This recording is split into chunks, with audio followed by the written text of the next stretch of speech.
김정은 국무위원장이 북한 노동당 80주년을 맞아 중국, 러시아 2인자들과 밀착을 과시했습니다. 지난달 중국 전승절에 시진핑, 푸틴과 나란히 섰던 장면과 겹쳐집니다. 오늘 밤에는 열병식도 진행해서 신형 무기를 공개할 걸로 보입니다. 김민관 기자입니다. 북한 노동당 창건 80주년을 하루 앞두고 평양 능라도 경기장에서 대규모 전야제가 열렸습니다. 화려한 불꽃놀이 아래서 예술단원들의 단체 공연과 군인들의 차력쇼가 펼쳐졌습니다.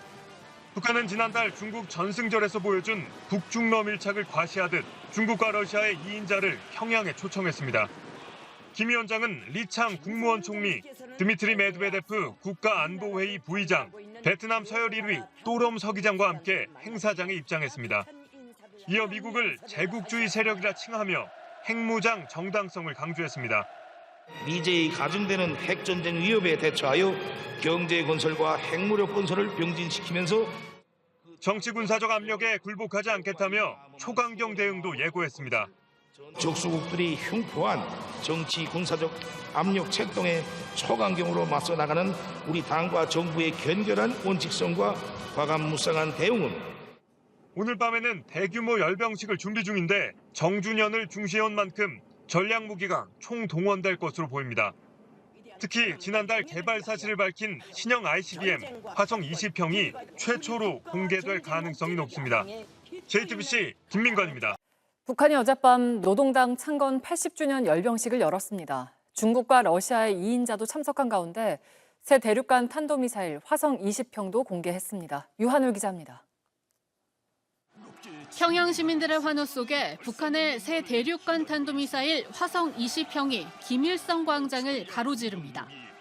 북한이 조선의 최강 핵전략 무기 체계라면서 노동당 창건 80주년 열병식에서 처음으로 공개한 겁니다. 전문가들은 사거리가 1000km 늘어남과 동시에 탄두 여러 개를 장착할 수 있어 미국 본토 여러 곳에 동시에 타격할 수 있는 전략 무기로 보고 있습니다. 이런 화성 20형을 대대적으로 공개함으로써 미국을 비롯한 국제사회를 향해 일종의 무력 시위에 나선 거란 평가입니다. 이전보다는 훨씬 강화된 핵 무장 능력을 보여줌으로 인해서 국제사회가 논의하고 있는 비핵화 논의를 원천적으로 차단하려고 하는 미사일 방어망을 무력화할 수 있는 극초음속 미사일과 현대화한 재래식 무기도 함께 공개됐습니다. 적을 압도하는 정치 사상적 군사 기술적 우세로서 방위권에 접근하는 일체의 위협들을 소멸하는 무적의 실체로 계속 진화되어야 하며 다만 연설 중엔 한국과 미국을 향한 직접적인 메시지는 없었습니다. 핵무력을 지렛대로 미국과 앞으로 해나갈 협상을 염두에 둔 거란 분석이 나옵니다. 북한의 이번 열병식엔 중국과 러시아 그리고 베트남의 고위급 인사가 함께하며 한 달 만에 북중러 연대를 거듭 과시했습니다. 새로운 높이에 올라선 조로 관계를 강력하고 전면적인 전략적 동반자 관계, 동맹 관계로 더욱 활력 있게 확대 발전시켜 나가는 데서 참석 여부에 관심이 쏠렸던 김 위원장 딸 김주애는 모습을 드러내지 않았습니다.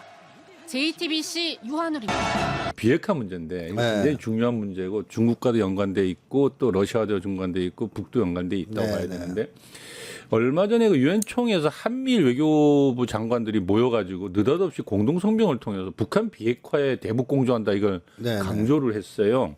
그게 이제 김정은 국무위원장이 북한 비핵화를 포기하면 트럼프 대통령과 만날 수도 있다라는 언급이 나오고 나서 사흘 뒤의 일이거든요. 그 도대체 이제 다 이제 판을 깨는 이제 그런 거였는데 그러자 이제 그 북에서는 어떤 경우든지 핵을 포기할 수 없다라는 입장을 다시 또 김성경 부상을 통해서 또 발표를 했단 말이죠. 근데 이제 어젯밤에 그 조선노동당 80돌 그 창건 80돌 열병식을 보니까 화성 25 고체 연료 다탄두 대륙간 탄도 미사일이 막 등장을 해요. 그걸 보면서 야, 지금 미국까지 날아가는 무서운 ICBM이 이제 막 저렇게 계속 새롭게 등장하는데 여기다 대고 자꾸 비핵화 이해하는 건 너무나도 비현실적이다라는 생각이 자꾸 들던데요. 근데 이 비핵화라는 이야기가 사실 계속 있지만 미국은 여전히 공식 입장은 완전한 비핵화를 주장하면서도 조건 없는 대화는 또 여전히 끄집어내고 있단 말이죠. 어떻게 보세요? 이 정말 트럼프는 비핵화 논의를 포기한 채 김정은 위원장과 만나려고 할 것 같습니까? 트럼프의 속마음은 그렇죠. 네. 트럼프 근데 재미있는 거는요. 네. 미국의 정부나 이런 데서 비핵화 얘기가 자주 나오는데 네. 정작 트럼프는 그 얘기를 안 한다는 겁니다. 아무 소리 안 하죠. 한마디도 비핵화 얘기를 안 해요. 오히려 뉴클리어 파워. 슬쩍 뉴클리어 파워, 네. 뭐 빅 뉴클리어 네이션 뭐 이런 식으로 네. 슬쩍슬쩍 북을 핵보유국 지칭을 해주지 인정하는 것처럼. 비핵화 얘기를 꺼내지 않습니다. 트럼프가 꺼내면 이건 심각하죠. 네. 근데 트럼프는 사실상 속마음은 야 비핵화 그거 개나 주라 그래. 이거 필요 없어. 어차피 그 어떻게 비핵화할 건데 현실을 인정하고 트럼프는 일단 현실을 인정하는 측면에서는 굉장히 약삭 바른 사람이에요.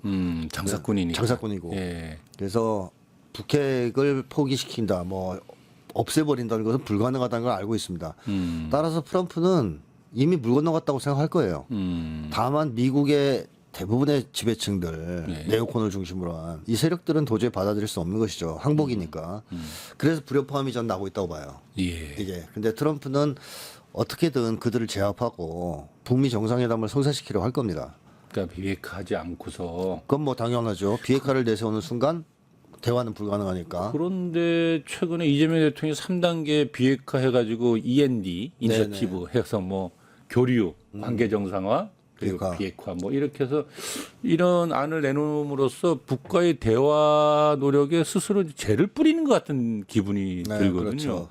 그 사실 그 북핵 자체가 이제 미국 대북적대 정책의 산물이었고 비핵화라는 것이. 근데 우리 정부 지금 이런 태도 이거 맞습니까? 너무 좀 그래서 정세현 전 장관도 예. 이거 친미파들이 집어넣은 거 아니냐 그런 얘기를 한 거예요. 왜 굳이 유엔에서 비핵화 얘기를 꺼내냐. 원래 END의 D가 디벨롭먼트였다는 설도 있더라고요. 원래는 공동 번영 뭐 이런 뜻으로 쓰려고 했다가 갑자기 평소 쓰지도 않는 영어 이상한 게 뉴클리어라이제이션이라는 그런 표현은 없는 영어에도 잘 쓰지 않는 표현이 튀어나왔다는. 맞습니다. 예. 그래서 그 아마도 그 북미 관계의 진전 내지는 남북 관계의 진전을 바라지 않는 네. 그런 세력들이 그 발언을 하도록 뭐 압박을 하지 않았을까 뭐 이런 생각이 좀 드는데요. 이재명 대통령이 만약에 북과 대화하고 싶다면 앞으로는 그런 건 거절해야 됩니다.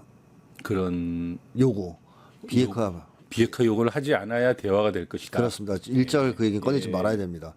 그리고 사실상 이번에 중국 전승절 때 북중러 정상이 같이 서 있었지 않습니까? 그랬죠. 그 사실은 뭐냐 도대체 핵을 인정하는 분위기다. 핵보유국 인정받은 거죠. 그런 거죠. 이건 뭐 전 세계 언론이 다 그렇게 얘기하지 않습니까? 저도 생각해요. 왜냐하면 밑에 네. 열병식에 쭉 가고 있는 게 핵무기들이 지나가고 있는데 그 위에 서서 박수 치고 있다면 다 인정한다 이렇게 봐야겠죠. 그렇죠. 예. 여태까지 북을 고립시키고 제재하고 했던 이유가 핵 때문이었어요. 핵 때문이었는데. 근데 불러다 놓고 예. 시진핑 바로 옆에 푸틴 옆에 세웠단 말이에요. 예. 그리고 걸어갈 때도 보면 세 명이 푸틴, 시진핑, 김정은 국무위원장이 걸어가고 예. 뒤에 나머지 다국화 진영 사람들이 따라가는 이런 흐름을 만들었는데 이게 맞습니다. 이제 국제사회에다 중국이 뭘 보여주는 거냐. 던져주는 게 그런 거다. 북을 우리 인정한다.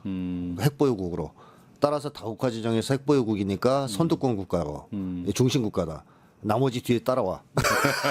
그러니까 패권적 의미는 아니지만 이제 그런 것들을 국제사회에 보여줬던 거죠. 그래서 사실상 러시아나 중국이 북을 핵보유국 인정을 한 겁니다. 것이다. 그러면 북한 입장에서는 미국한테 인정받는 건 중요하지 않아요. 그렇죠. 이제는 답답할 이유가 하나도 없어졌죠. 러시아, 중국이 인정해주면 끝입니다. 사실 북한 이제를 입장에서. 풀어내는 문제니까요. 그런데 그 북중러의 그런 그 전승절, 그러니까 중국에서의 전승절 모습은 이제 그런 모습이었고, 제가 이제 아까 핵무기가 밑에 쭉 지나가는데 박수 쳤다는 거는 이제 어제 열병식인데, 거기는 이제 사실 북에서 만든 그 핵 탄두가 있는 미사일들이 쭉 지나갈 때 그 러시아의 대표, 중국의 대표들이 다 올라와가지고 같이 박수 치고 있다라는 게 이제 그런 면에서 또 핵보유를 인정하는 거 아니냐 맞습니다. 이런 느낌을 받았다는 것이죠. 이미 지지했다고 봐야죠. 이제 그렇게 놓고 봤을 때 우리 정부가 취해야 될 태도가 대단히 필요할 텐데,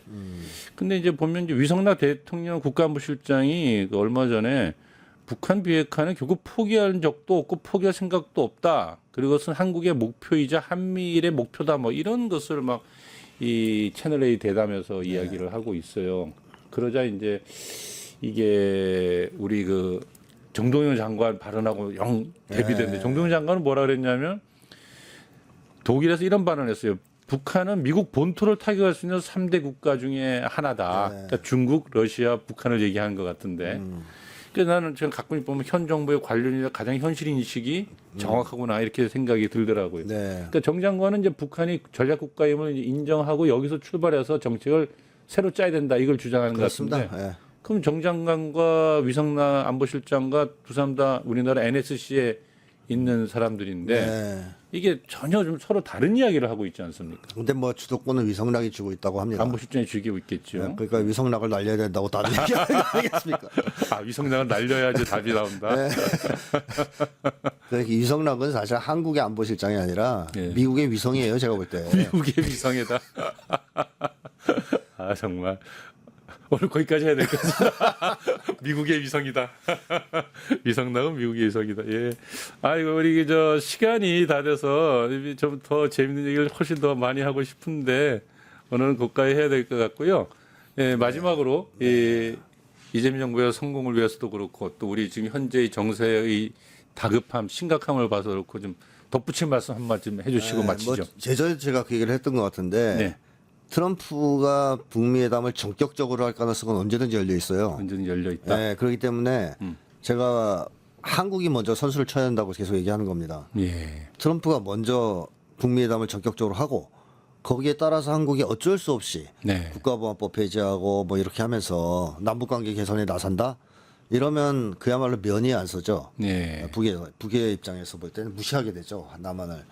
그래서 저는 미국의 트럼프가 사고치기 전에 사고라기보다는 좋은 사고긴 합니다만 남쪽이 먼저 과감한 결단을 내려서 남북관계를 풀고 나아가 이제 러시아 중국과의 관계도 풀어서 관세 협정에서도 그렇고 앞으로의 한미 관계에서도 그렇고 앞으로 한국의 미래를 위해서도 그렇고 다변화로 가는 길을 열어야 된다라는 점 말씀드리고 싶어요. 그래서 지금은 뭐 이것저것 고민하고 고려해야 될 때는 아니다. 대단히 이제 위태로운 시기이기 때문에 과감한 결단이 좀 필요하다. 과감한 결단. 그건 그것은 북한과의 관계에서나 또 이 중국과 러시아의 관계에 있어서나 과감하게 결단하고 밀고 나가야 된다.